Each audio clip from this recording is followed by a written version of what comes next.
নতুন একটা code add করব যেভাবে প্রথমে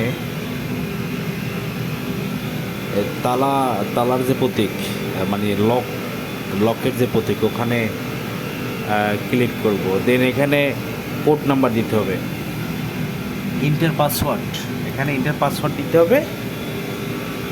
আমি এখানে পাসওয়ার্ড দিলাম, এখানে পাসওয়ার্ড হচ্ছে টেকনো, TECNO, টেকনো। এবার ওকে করলাম, পরে এই যে একটা কোড লেখা অপশন আছে, code CODES, codes and code editor, এখানে আমি ক্লিক করব। কোড এডিটর এরকম একটা ইন্টারফেস যখন আসবে তখন ইনশর্ট, এই যে ইনশর্ট নামে একটা অপশন আছে, এখানে ক্লিক করবো। প্রথমে ইনশর্টে ক্লিক করার পর এখান থেকে কালার সিলেক্ট করব, যে কোনো কালার, আপনার যে কালারটা প্রয়োজন, যে কালারটা দরকার, যে কালারটা ইচ্ছে করে সেটা এখান থেকে সিলেক্ট করলাম এবং এখানে আমি কোড নাম্বার লিখব।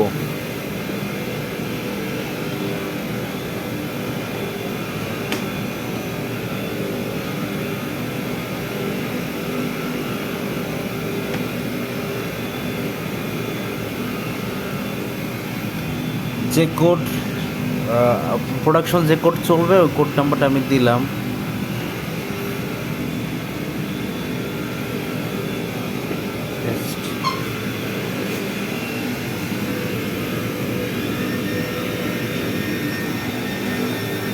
আমি কোড নাম্বারটা দিলাম।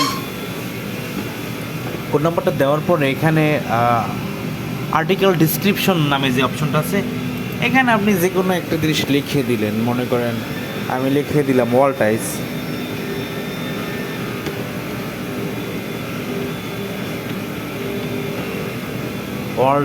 লিখে দিলাম। এবং এখানে মডেল নাম্বার যে অপশনটা আছে, যে মডেল, এই মডেল এখানে কিছু একটা লিখতে হবে। আমি এখানে 02 দিলাম, যে কোনো একটা কোড সংখ্যা দিলাম। এখানে সাইজের কথা বলা হচ্ছে।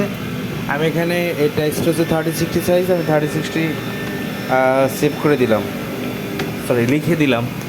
দেন এই আর্টিকেল প্রসেস যে অপশনটা আছে, যে লেখাটা আর্টিকেল প্রসেস, এখানে 1 নম্বরে ঘরে ক্লিক করে এখান থেকে 5 নাম্বারটা গ্লেজ ম্যাটেরিয়াল ফর ফায়ারিং, এটা সিলেক্ট করতে হবে, দেন সেভ করতে হবে। আমি সেভ করে দিলাম, বাস ডান, সেভ হয়ে গেল। এভাবেই কোড চেঞ্জ করতে হয়, নতুন কোড অ্যাড করতে হয়, এডিট করতে হয়। নতুন কোড যদি কম্পিউটারে সেভ করার জন্য ঠিক এই প্রসেসিংই করতে হয়। ধন্যবাদ সবাইকে।